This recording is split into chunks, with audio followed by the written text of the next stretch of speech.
Heureusement, on a un président merveilleux. Le président du SEPM, c'est quelqu'un que nous avons toujours aimé, que nous continuerons d'aimer. Il s'appelle Bruno Le Souef, et sans plus tarder, je vais lui donner la parole. Mais attends, Bruno, attends, s'il te plaît. Je sais que tu adores cet exercice. Mais j'aimerais qu'ils t'acclament, qu'ils t'applaudissent, qu'ils disent qu'ils sont heureux d'être là. Yes, Bruno Le Souef!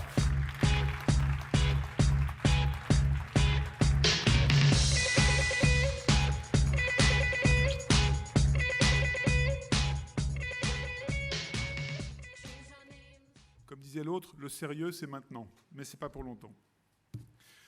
Bonsoir à tous et bienvenue à la 14e édition des prix des magazines de l'année, qui est aussi, et nous en sommes ravis, la première édition du prix Relais des magazines de l'année. Je tiens à remercier de leur présence les représentants de la ministre de la Culture et de la Communication, Roland Husson, qui est ici, et Jérôme Bouvier, le député Serge Bardy, passionné comme nous par le papier, le directeur général de la DGMIC, Martin Jarry, qui n'est pas encore arrivé mais qui ne va pas tarder, et les représentants de notre environnement institutionnel public. Nos amis des agences de création et des agences médias, soutien indéfectible de la presse magazine, et enfin et surtout, Mercedes Serra, fondatrice de BETC, présidente exécutive d'Avas Worldwide, fidèle, indépendante et parfaite présidente de notre jury. Nous sommes réunis pour célébrer un média auquel nous croyons profondément et un métier confronté à un extraordinaire paradoxe. En effet, nos publications sont plus indispensables que jamais à une société démocratique bouleversée, car elles sont identifiables, traçables et pleinement responsables. Indispensables, elles le sont aussi car elles construisent, dans leur extrême diversité, notre vivre ensemble et une mémoire collective qu'il est de plus en plus nécessaire de partager. Et pourtant, jamais notre filière n'est apparue si fragile. Est-ce la lecture qui est en cause ? Rien n'est moins sûr, puisque les ventes de livres font mieux que se maintenir. Le déclin du support matériel est-il une fatalité ? Pas nécessairement, car le transfert du livre imprimé vers le livre digital vient de connaître un coup d'arrêt. En 2015, aux États-Unis, le second s'est replié de 10% et plafonne à 20% de part de marché, quand le support papier a rebondi de 3%. Creusons rapidement l'exemple de l'édition. Ces fondations, confortées en son temps par la loi Lang, sont solidement assises sur la défense du prix du livre, donc de la valeur. Le combat récemment mené par les éditeurs français face à Amazon a permis de préserver les revenus et les marges de tous les acteurs, et en particulier ceux des libraires. Par ailleurs, quel est le palmarès des 5 meilleures ventes de livres au cours des 12 derniers mois ?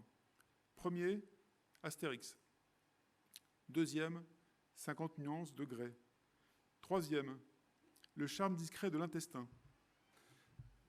Je précise pour ceux qui n'ont pas entendu parler de Julia Enders qu'il s'agit d'une visite détaillée et très décontractée de notre tube digestif. Le 4e et le 5e rang de ce palmarès reviennent à Guillaume Musso, avec respectivement Central Park et L'Instant présent. Personne ne trouve à redire, bien sûr, qu'une filière indispensable à la diffusion de la création et du savoir, à l'ouverture au monde, aux idées et aux débats. Que cette filière, donc, soit structurée et confortée par le succès d'ouvrages grand public ou populaires, dans une parfaite égalité de traitement entre tous. L'industrie du livre diffère cependant de celle de la presse, en cela qu'en maîtrisant la valeur d'un contenu fini, qui n'a pas d'équivalent, elle a préservé la chaîne de droits et de valeur. La presse, quant à elle, toutes formes confondues, agrège des contenus dont certains éléments pris séparément peuvent être considérés comme substituables par un ersatz gratuit. Revenir sur la gratuité de l'information, sur Internet et les réseaux sociaux, est difficile. Pourtant, cette reconquête est essentielle pour garantir, dans le champ éditorial le plus large possible, une offre de contenu à forte valeur ajoutée. L'enjeu est vital pour notre démocratie ouverte et donc exposée. Exposée notamment au complotisme, au simplisme et aux propagandes de tous ordres. En ce qui concerne les magazines, parallèlement à l'indispensable déploiement sur le digital, l'événementiel et toutes les autres formes de diversification, l'objet imprimé reste essentiel. La pertinence du concept, la vitalité du scénario, la diversité et la cohérence des contributions, et enfin le talent d'illustration et de mise en page, construisent une expérience intellectuelle, visuelle et tactile irremplaçable. Faut-il encore que le support ne soit pas réduit, amaigri, dégradé? Faut-il encore que nos grands partenaires institutionnels et industriels ne donnent pas corps à la prophétie autoréalisatrice, la disparition inéluctable du papier, infirmée par l'exemple de l'édition? Il est encore temps d'entendre ce message de raison, répété depuis des mois.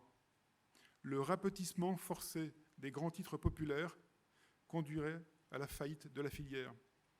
Toutes les lectures participent de la culture. Gardons-nous de l'élitisme, préservons la diversité et encourageons la solidarité qui permettent à l'édition, aux industries musicales et audiovisuelles, au cinéma et au spectacle vivant de produire et distribuer aussi les œuvres les plus exigeantes. Nous avons tellement agi ces dernières années, qu'il s'agisse des organisations ou des infrastructures collectives de la profession, avec l'accompagnement des pouvoirs publics, pour qu'il nous soit permis d'en appeler aujourd'hui à la responsabilité de tous vis-à-vis d'un écosystème fragile et en mutation. Cette fragilité concerne aussi les marchands de presse, grâce auxquels la presse magazine peut exprimer sa vitalité, son énergie et sa créativité. Parmi ceux-ci, l'enseigne Relais est depuis longtemps au cœur des évolutions en matière d'usage de consommation et de mobilité. Et ce n'est pas un hasard si ces défricheurs passionnés de presse sont avec nous ce soir. Le partenariat conclu entre le SEPM et Relais est exemplaire d'une conviction partagée des supports de presse de qualité, présentés dynamiquement sur les lieux fréquentés en nombre par un public varié, créent l'écosystème vertueux propre aux industries culturelles. C'est une source d'inspiration pour reconquérir le centre-ville des grandes métropoles, dont le paysage commercial connaît des transformations rapides et profondes. Nous devons impérativement investir les lieux de vie et de passage des clientèles urbaines, en veillant tout aussi impérativement à associer et sécuriser les kiosques et les marchands spécialistes.